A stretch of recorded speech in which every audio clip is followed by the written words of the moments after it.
নির্বাচনকে ঘিরে মানিকগঞ্জের ৩টি আসনের ৫১৫টি ভোট কেন্দ্র পুরোপুরি প্রস্তুত ভোট গ্রহণের জন্য। এ বিষয়ে বিস্তারিত জানাতে জেলা রিটার্নিং অফিসারের কার্যালয়ের সামনে থেকে সরাসরি যুক্ত হচ্ছেন আমাদের প্রতিনিধি মোহাম্মদ সুজন খন্দকার। সুজন, ভোটের প্রস্তুতি নিয়ে আপনার কাছ থেকে জানতে চাই, নিশ্চয়ই আমাদেরকে জানাবেন। জাকিয়া, ধন্যবাদ আপনাকে। জানিয়ে রাখতে চাই, আর ত্রয়োদশ জাতীয় সংসদ নির্বাচনের আর মাত্র একদিন বাকি। এই নির্বাচনকে কেন্দ্র করে মূলত মানিকগঞ্জের যে ৩টি সংসদীয় আসনের ৫১৫টি কেন্দ্র কিন্তু ইতিমধ্যে প্রস্তুত রাখা হয়েছে। সেই সাথে এর মধ্যে ৫১৫টি কেন্দ্রের মধ্যে ৬৭টি কেন্দ্রকে কিন্তু ইতিমধ্যে ঝুঁকিপূর্ণ কেন্দ্র হিসেবে ঘোষণা করেছে জেলা রিটার্নিং কর্মকর্তা।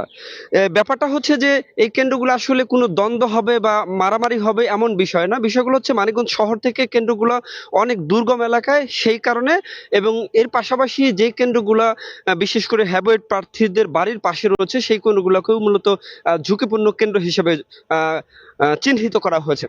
সেক্ষেত্রে আপনাকে জানাতে চাই, আগামী বৃহস্পতিবার যে ত্রয়োদশ জাতীয় সংসদ নির্বাচন অনুষ্ঠিত হতে যাচ্ছে, এই নির্বাচনকে কেন্দ্র করে মানিকগঞ্জ জেলাতে কিন্তু পুরো জেলাতে কিন্তু একটা উৎসব মুখর অবস্থা সৃষ্টি হয়েছে।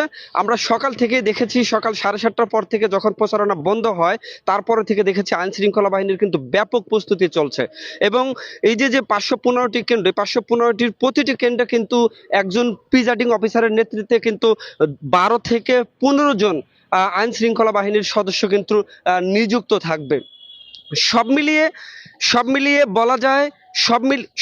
বলা যায় যেহেতু আগামী ত্রয়োদশ জাতীয় সংসদ নির্বাচনে যেহেতু মানিকগঞ্জে মোট প্রায় ১৩.৫ লাখ ভোটার এবার তাদের ভোটাধিকার প্রয়োগ করবেন, এবং এই নির্বাচনটা অনেক জাঁকজমকপূর্ণ হবে, এবং ১৯ জন প্রার্থী কিন্তু তারা কিন্তু প্রতিদ্বন্দ্বিতা করছেন।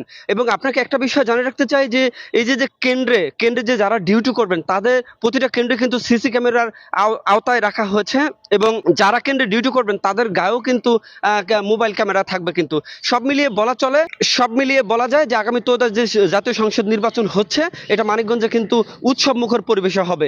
আমরা এখন নির্বাচনের আরো খবর জানাতে সরাসরি যাব সিলেটে। ধন্যবাদ সুজন। আমরা এই মুহূর্তে আছি সিলেট নগরের চৌহাট্টা এলাকায়, এবং সিলেটের যে ভোটের পরিস্থিতি সেটা কিন্তু গত ২০ দিনের বিরামহীন প্রচারণা শেষে কিন্তু প্রার্থীরা তাদের প্রচারণা শেষ করেছেন আজ সকাল ৭টার পরে, এবং ভোটাররা এখন শেষ মুহূর্তে হিসেব করছেন যে তারা কাদেরকে তাদের জনপ্রতিনিধি নির্বাচিত করবেন। এবং যদি জানিয়ে রাখি, সিলেটের ৬টি সংসদীয় আসন রয়েছে, এবং এই ৬টি সংসদীয় আসনগুলোর মধ্যে সবকটিতেই প্রতিদ্বন্দ্বিতা হবে, এবং এর মধ্যে প্রায় ৩টিতে শক্ত প্রতিদ্বন্দ্বিতার আভাস পাওয়া যাচ্ছে। এবং সিলেট ১ আসন নিয়ে একটি মিথ রয়েছে যে সিলেট 1 আসন যার সরকার তাই কিন্তু এই 1 আসনকে জয় নিতে সব দলেরই একটি চেষ্টা থাকে। এরই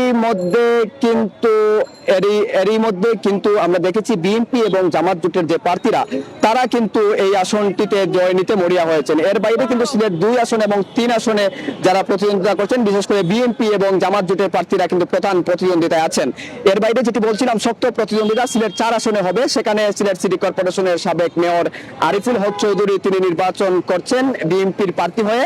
তার সঙ্গে কিন্তু জেলা জামাতের আমির তিনি নির্বাচন করছেন। এর বাইরে সিলেট 5 আসনেও শক্ত প্রতিদ্বন্দ্বিতা হবে, 6 আসনে শক্ত প্রতিদ্বন্দ্বিতা হবে। সব মিলে বলা চলে সিলেটের যে ভোটের পরিস্থিতি সেটি কিন্তু সিলেট থেকে এই ছিল সর্বশেষ। চলে যাচ্ছি আমরা এটিএন নিউজের স্টুডিওতে।